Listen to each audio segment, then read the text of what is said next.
तो hello guys, welcome back. स्वागत है आपका आज की स्टोरी में। आज की स्टोरी है रुद्रप्रयाग वाले मैन ईटर के एक और किल की।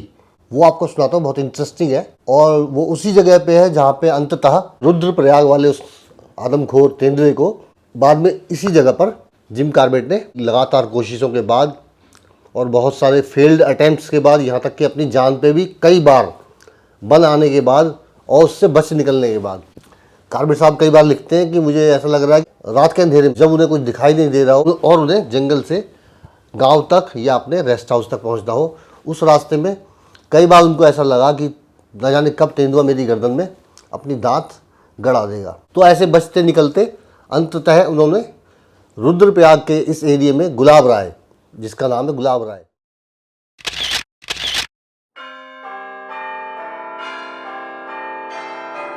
रुद्रप्रयाग से कोई 1-1.5 किलोमीटर होगा। गुलाब राय जो कस्बा था, वहाँ पे आम के पेड़ के ऊपर जिम कॉर्बेट 10 रात तक बैठे थे और 9 रात तक इसका कोई सुराग नहीं लगा। लेकिन 10वीं रात को कॉर्बेट साहब इस मैन ईटर तेंदुए को, नरभक्षी को मारने में सफल रहे। तो वहीं की कहानी है। उसी आम के पेड़ के कोई 50 गज ऊपर एक पंडित जी का मकान था। दूसरी तरफ उनका छप्पर था, एक सराय थी, धर्मशाला थी। तो गाइस, भैंसवाड़ा से निकलकर जिम कॉर्बेट सीधा गुलाब राय पहुँचे, क्योंकि मैन ईटर जो था वो इसी एरिया में आ चुका था। मैन ईटर काफ़ी समय के बाद, घूमने फिरने के बाद, बड़े लंबे एरिया में एक्टिव रहने के बाद अब फाइनली गुलाब राय रुद्रप्रयाग के एरिया में पहुंच चुका था। इस बात को जिम कॉर्बेट जानते थे, उसके पीछे थे वो। तो वो भैंसवाड़ा से निकलकर फिर गुलाब राय पहुँचे। वहाँ पे जो पंडित जी थे, जिनसे उनकी पहले से दोस्ती थी, वो काफ़ी उससे बातचीत किया करते थे। वो पंडित जी के पास बड़े किस्से हुआ करते थे मैन ईटर के और भी घटनाओं के। उनकी सराय में, उनकी धर्मशाला में, जहाँ ये तीर्थ यात्री जो थे केदारनाथ बद्रीनाथ वाले, वहाँ से निकलते हुए वहीं पे अक्सर रुका करते थे। छप्पर था वो। जिम कॉर्बेट साहब उस एरिया में इसलिए आए थे क्योंकि मैन ईटर अब इस इलाके में था। साथ साथ वो ये चाहते थे कि पंडित जी की जो एक वो थी, सराय थी, धर्मशाला थी, छप्पर टाइप था सड़क के किनारे एक, जिसमें तीर्थयात्री रुका करते थे। तो वो सोच रहे थे कि उसको भी सचेत कर देंगे, पंडित जी को भी, कि भाई थोड़ा सा अलर्ट रहें। मैन ईटर, जिसको पंडित जी प्रेत आत्मा कहते थे। तो कॉर्बेट साहब हंसी हंसी में पंडित जी से ये बोला उन्होंने कि भाई प्रेत आत्मा अब तुम्हारे इलाके में है तो थोड़ा सा सचेत रहना। पंडित जी के पास बहुत सारे किस्से थे मैन ईटर के, और उस एरिया से गुजरने वाले तीर्थयात्री जो वहाँ पे रुका भी करते थे, इन सब के बारे में बहुत किस्से सुनाया करते थे। ये ऐसे व्यक्ति थे जो खुद भी उस मैन ईटर लेपर्ड के शिकार बन गए थे और उससे बचे थे, यानी हमले से। ऐसे 1-2 लोगों में से ये एक थे कि जो खुद भी उसके शिकार हुए थे। एक घटना जो उन्होंने जिम कॉर्बेट साहब को सुनाई वो इस तरह थी। तो एक महिला जो इनकी परिचित थी पंडित जी की, एक शाम रुद्रप्रयाग के बाजार से कुछ खरीदारी करके लौटी और वो इनके पास पहुंची, क्योंकि उसको अब शाम हो गई थी और वो अपने गांव अंधेरे से पहले पहुंच नहीं पाती। तो वो घबरा रही थी। उसने कहा मुझे आज रात यहीं पे रुकने दो। तो पंडित जी मान गए और पंडित जी ने कहा, एक छप्पर था सड़क के किनारे, सड़क की तरफ वो ओपन था, यानी खुला था, और उस छप्पर के नीचे 50 तीर्थयात्री उनके रुके हुए थे उस दिन। उस छप्पर के पीछे जो था एक भंडार रूम था, जिसमें ये अपना राशन वगैरह रखते थे पंडित जी। तीर्थयात्रियों को अक्सर ज़रूरत होती थी आटा दाल चावल, ये जो सामान होता है राशन वगैरह, तो तीर्थयात्री इनसे खरीद लिया करते थे। तो पंडित जी ने एक भंडार रूम बनाया हुआ था छप्पर के बिल्कुल, छप्पर से उसका रास्ता था और पीछे भंडार रूम था। भंडार रूम के दरवाजे के बाहर उन्होंने कहा उस महिला को कि तुम यहाँ सो जाओ, क्योंकि सेफ्टी रहेगी। पीछे भंडार रूम था और जो भंडार रूम था उसके पीछे पहाड़ी थी, यानी पहाड़ी के पीछे भंडार रूम। भंडार रूम के दरवाजे के सामने वो महिला सोई हुई थी और फिर सीधा रास्ता जाता था छप्पर में। छप्पर में वो 50 लोग सोए थे और छप्पर ओपन था बाहर की तरफ, सड़क की तरफ। ये सिचुएशन थी।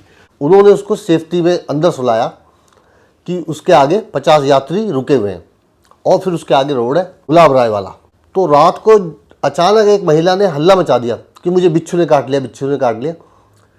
तो लोगों ने दिया सलाई जलाई, माचिस, और देखा तो उसको एक हल्की सी पाँव में खरोंच थी, उस महिला को, जो तीर्थयात्रियों के बीच में थी एक। तो सारे यात्री वो बड़बड़ाने लगे कि बेकार ही इसने सबकी नींद खराब की, बिच्छू के काटे का कोई खून निकलता है। हल्की सी खरोच थी। तो वो बड़बड़ाते फिर वो सब सो गए। पंडित जी का मकान उस सराय से 100 गज ऊपर था पहाड़ी पे। सुबह पंडित जी उतर के अपनी धर्मशाला में आए और उन्होंने देखा सड़क के किनारे उस महिला की साड़ी पड़ी हुई है, जिसको उन्होंने भंडार के गेट के सामने सोने को कहा था, और साड़ी पर खून लगा हुआ था। अब आप देखिए कि 50 यात्रियों की सुरक्षा के बावजूद उस महिला को तेंदुआ उठा के ले गया। इतनी सुरक्षा के बावजूद तेंदुआ 50 यात्रियों के बीच से होके उसी महिला को लेके गया, और जाते वक्त इत्तेफाक से उसका कोई पंजा वगैरह किसी सोती महिला के से टच हो गया, जिससे वो खरोंच लगी और वो जगी। यानी इतना शातिर था कि एक हल्की सी खरोंच फिर भी लग गई, लेकिन उसने बाकी उन 50 लोगों के ऊपर से साइड से निकल के आया होगा, उसी महिला को उठाया और उसको मुंह में दबा के ले जाते वक्त भी किसी पे कोई टच होने नहीं दिया। इत्तेफाक से वो हल्की सी खरोंच उस महिला को आ गई। जब पंडित जी से कारबेट ने पूछा कि उसी महिला को क्यों ले गया होगा, तो पंडित जी ने कहा शायद उसने उस रात अकेली वही थी जिसने रंगीन कपड़े पहने हुए थे, क्योंकि वो वहीं पहाड़ की निवासी थी उस एरिया की। तो हो सकता है एक विशेष गंध पहाड़ के लोगों में होती हो जिसको तेंदुआ जिससे परिचित था, और उसने उनको छोड़ के उसी परिचित को उठा लिया। कारबेट साहब इस बात को भी नहीं मानते। वो लिखते हैं कि तेंदुआ सूंघ के शिकार नहीं करता, सूंघने की शक्ति तो उसमें वैसे भी बहुत कम होती है। तो कहीं ऐसा तो नहीं था कि किसी अनजाना, क्योंकि उन सब में वो महिला डरी हुई थी और किसी अनजाने तरीके से, किसी अनजानी फ्रीक्वेंसी से उसका वो डर तेंदुए तक भी पहुंच गया और वो उसको पहचान के उसी को ले गया। खैर एनीवे, इसका कुछ पता नहीं है कि क्यों तेंदुए ने उन 50 लोगों को छोड़ के पीछे वाली उस महिला को चुना। तो गाइज अगली घटना इस प्रकार है। कुछ ही दिन बाद पंडित जी का खुद भी आदमखोर तेंदुए से, उस मैनीटर ऑफ लेपर्ड से सामना हो गया। और इस घटना की सही तारीख जाननी है अगर आपको, कारबेट साहब लिखते हैं, तो रुद्रप्रयाग के अस्पताल से आपको रिकॉर्ड से पता चल जाएगी। लेकिन तारीख यहाँ पे इम्पोर्टेंट नहीं है। आप इतना जान लीजिए कि 4 साल पहले कारबेट साहब इस वक्त गुलाब राय पहुंचे थे पंडित जी से मिलने और तेंदुए के पीछे थे। इस समय से 4 वर्ष पहले की ये बात थी। 1921 की एक बहुत ही गर्म शाम की बात है ये। उस वक्त मद्रास के 10 तीर्थयात्री गुलाब राय में पंडित जी की धर्मशाला में पहुंचे और वहां रुकने की जिद करने लगे। पंडित जी अभी डरे हुए थे कि कहीं कोई और घटना यहाँ पे हो गई तो बड़ी बदनामी हो जाएगी उनकी धर्मशाला की। तो उन्होंने उनको मना किया कि आप 1-1.5 मील और चल के रुद्रप्रयाग चले जाओ, वहाँ पे आपको सेफ जगह मिल जाएगी ठहरने के लिए। लेकिन वो मद्रास के जो 10 यात्री थे वो बड़े थके हुए थे, वो उसकी बात सुनने को पंडित जी की बिल्कुल तैयार नहीं थे। तो फिर अंत में पंडित जी मान गए। उन्होंने उनको वहाँ नहीं ठहराया छप्पर में। छप्पर तो ओपन था सड़क की तरफ, तो उन्होंने उनको वहाँ नहीं ठहराया और अपने घर में रुकने की इजाज़त दे दी। पंडित जी का घर जो था, आम का पेड़ था वहीं सड़क के पास ही, दूसरी तरफ आम का पेड़ था। उस आम के पेड़ से 50 गज ऊपर पंडित जी का मकान था। ये आम का पेड़ वही है जहाँ पे बाद में जिम कारबेट 10 रात तक बैठे और 10वीं रात इस तेंदुए को मारा। तो घटना उसी जगह की है जहाँ पे ये मैनीटर ऑफ रुद्रप्रयाग वाला लेपर्ड जो था मारा गया। उसी आम के पेड़ के 50 गज ऊपर पंडित जी का मकान था। उसी तरह बनाया जैसे पहाड़ में बनते हैं। नीचे का जो फ्लोर होता है वो थोड़ा छोटा रखते हैं, मतलब कम ऊंचाई। उसके अंदर मतलब या तो पशुओं को बांध दिया जाए, घास फूस लकड़ियाँ वगैरह ऐसी चीज़ें उसमें रख देते थे। और जो ऊपर की फ्लोर होता था उसमें लोग रहा करते थे। इसी तरह वह गढ़वाल में ज़्यादातर मकान बने होते थे। नीचे का फ्लोर छोटा, उसके ऊपर जो रहने की व्यवस्था। ऊपर की मंजिल पे जाने के लिए, जहाँ पे पंडित जी रहा करते थे, वहाँ पे जाने के लिए एक ऐसे सीढ़ियाँ थी और सीढ़ियाँ चढ़ के सीधा उनका बरामदा था। और सीढ़ियाँ चढ़ते ही सामने गेट था, यानी गेट के सामने सीढ़ियाँ थी, बरामदा था और फिर गेट था और फिर कमरा था। रात को जब सभी यात्रियों ने खाना वाना खा लिया, उसके बाद वो लोग, बहुत गर्म रात थी, उसके बाद वो लोग अंदर घुस गए उस कमरे में, अंदर से सांकल चढ़ाई और सो गए। रात में किसी वक्त मतलब इतनी ज़्यादा गर्मी थी, उमस थी, तो पंडित जी जो थे थोड़ा परेशान हो गए।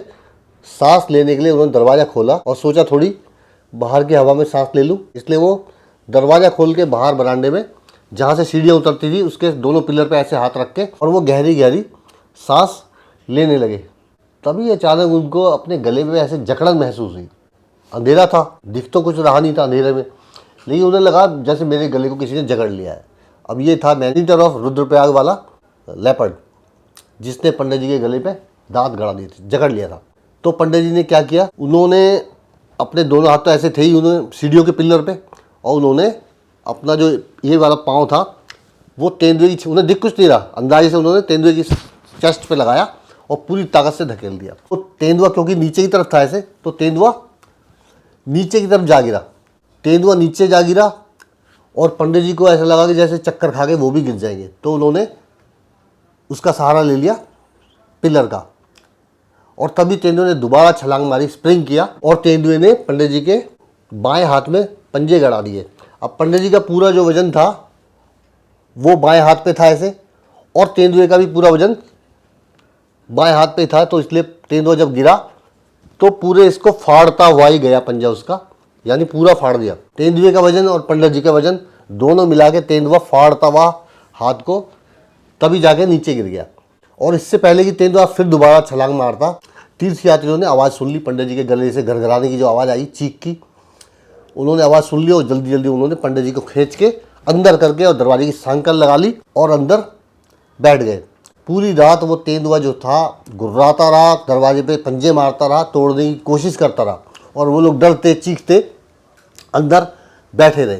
तेंदुआ दरवाजे तोड़ने की कोशिश करता, वो भय से चिल्लाते। पंडित जी सारी रात सांस लेने की कोशिश करते रहे और उनके हाथ से और गले से खून बहता रहा। सुबह सूरज उगने पर पंडित जी जो बेहोश हो चुके थे अब तक, उनको रुद्रप्रयाग के काली कमली वाले अस्पताल ले जाया गया, और जहाँ पे 3 महीने तक उनको चांदी की नली उनके गले में डाल के उससे खाना खिलाया गया। और जब 6 महीने बाद पंडित जी वापस अपने घर लौटे तो वो हड्डियों का ढांचा बन के आए थे, बालों में उनके सफ़ेदी हो गई थी। 5 साल बाद पंडित जी का फ़ोटो लिया गया, तब तक उनके गले पे और हाथ पे जो निशान थे वो काफ़ी कुछ दब चुके थे, लेकिन फिर भी अभी दिखाई देते हैं। आप उनकी फ़ोटो देखिए, मैं इसमें, ये उनकी फ़ोटो है, आप देख सकते हैं निशान अभी भी दिखाई दे रहे हैं। और ये पूरी वहाँ की रूपरेखा है, ये घर है उनका। ये फ़ोटो बहुत पहले की ली हुई है, ये बाद की फ़ोटो है।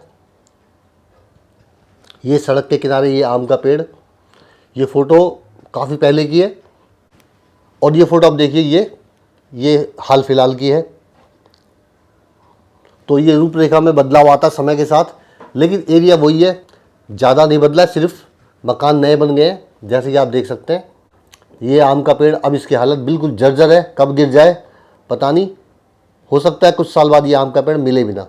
आप देख रहे हो पूरा ये ख़राब हो चुका है, इसका तना भी ख़त्म है अब ये पेड़। और ये पहले की इस आम के पेड़ की फ़ोटो, ये 1910 की फ़ोटो है, और ये बाद की है। तो गाइस इसके बाद फिर जिम कॉर्बेट साहब ने पंडित जी को कहा कि प्रेतात्मा इसी इलाके में है, अलर्ट रहो, सावधानी से रहो, और मैं तो यहाँ हूँ ही, क्योंकि मैं तो बाहर ही सोऊंगा, तो आपके घर की और आपकी धर्मशाला की भी सुरक्षा होती रहेगी। हालांकि पंडित जी ने उनको मना किया कि क्या जरूरत है यहाँ सोने की, आप अंदर सोइए, पेड़ पे सोने से तो बहुत परेशानी होगी आपको। लेकिन कॉर्बेट साहब ने वो बात मानी नहीं, क्योंकि उन्हें तो मैनीटर को मारना था, जो कि अंत में उन्होंने मारा इसी जगह पे, इसी आम के पेड़ के ऊपर मचान बांध के 10 दिन तक बैठे, और 10वें दिन उन्होंने उसको नरभक्षी आदमखोर तेंदुए को, मैन ईटर ऑफ लेपर्ड को मार डाला, जो इतना चालाक था, बार बार बच निकलता था, लाश पे अपनी किल पे वापस नहीं आता था। 125 से ज़्यादा लोगों को ये तेंदुआ मार चुका था, लेकिन कॉर्बेट के हिसाब से इसने ज़्यादा लोग मारे थे, क्योंकि बहुत सी किल की रिपोर्ट नहीं होती थी। गवर्नमेंट के रिकॉर्ड में उसी चीज़ को दर्ज किया जाता है जिसकी रिपोर्ट उन तक पहुँचे। घायल आदमियों को भी इसमें दर्ज नहीं किया जाता है, जो घायल हुए बाद में मर गए, तो वो सब इसमें दर्ज नहीं है। कॉर्बेट साहब का मानना है इसने ज़्यादा लोग मारे। इस तेंदुए के मन से इंसानों का भय बिल्कुल ख़त्म हो गया था, इंसानों के हर पैंतरे को समझ जाता था, इसीलिए जाल में भी फंसा, वहाँ से निकल गया, जहर खाया साइनाइड कई बार, वहाँ से भी बच गया, जहर खा के भी बच गया, पिंजरे में फंसा, पिंजरा तोड़ के भाग गया। एक बार इसको एक गुफा में बंद कर दिया गया था, ये गुफा में घुस गया, लोगों ने देखा तो बाहर से पत्थर उत्थर डाल के घास फूस लगा के बंद कर दिया। एक दिन एक साधु आया, उसने कहा कि इसमें कोई वो नहीं है, तेंदुआ नहीं है, और होगा भी तो मैं उसे जादू से ही बकरा बना दूंगा, बीच में से फाड़ दूंगा, ऐसी बातें। उसने जाके वो पत्थर उत्थर हटा दिया और तेंदुआ 500 लोगों के बीच से निकल के भाग गया, यानी बहुत जगह ये बचा। एक बार एक तेंदुआ अलग मारा गया, जिसे सब लोग मैनीटर समझ रहे थे, जिम कॉर्बेट ने मारा था वो, लेकिन कार्बेट साहब हमेशा ये कहते रहे कि मुझे नहीं लगता ये वो तेंदुआ है। बाकी सब लोग मान रहे थे। सर विलियम एबर्टसन तो पक्का कन्फर्म थे कि हमने मैनीटर लेपर्ड को मार दिया है। वो रिपोर्ट बनाने की तैयारी में थे, अपनी रिपोर्ट भेजने के लिए सरकार को कि मैनीटर ऑफ रुद्रप्रयाग मारा गया। लेकिन कार्बेट साहब ने उनको रिक्वेस्ट की अब ये 1-2 दिन ठहर जाओ, अगर कोई अगली घटना नहीं होती है तो फिर आप भेज देना। तो वो रुके और अंत में फिर वही हुआ, वो तेंदुआ वो नहीं था। अंत में जब उन्होंने लेपर्ड मारा तो वो कन्विंस थे कि हाँ अब हमने तेंदुआ मार दिया। तो गाइस ये स्टोरी थी। अगली स्टोरी में आपको ये लेपर्ड कैसे मारा गया ये पूरी कहानी सुनाऊंगा। और कुछ ऐसी बातें हैं कार्बेट के बारे में जो कंट्रोवर्सीज हुई हैं, कई विवाद हुए हैं। जैसे उनकी डेट्स जो किताब में हुई, बाद में रिसर्चर ने जो रिसर्च की, डेट्स में चेंज मिला, कई घटनाओं में और भी डिस्क्रिपेंसी थी। तो कई विवाद हुए हैं इनकी कहानियों से जुड़े। तो उन घटनाओं पे जो विवाद हुए, जो कंट्रोवर्सी हुई, अगले वीडियोस उसके बारे में होंगे, तो देखना ना भूलें क्योंकि बड़ा इंटरेस्टिंग है। जो विवाद हुए हैं अनावश्यक थे, अगर हैं भी तो उनका स्पष्टीकरण मैं देने की कोशिश करूंगा आने वाले वीडियो में। तो देखते रहिए। ये वीडियो आपको कैसा लगा कमेंट में ज़रूर बताइएगा। अच्छा लगा तो give it a thumbs up, एक लाइक दे दीजिए। नए लोग सब्सक्राइब कर लीजिए, शेयर कीजिए और मिलते हैं बहुत जल्द नेक्स्ट वीडियो में। Take care, stay safe, bye bye.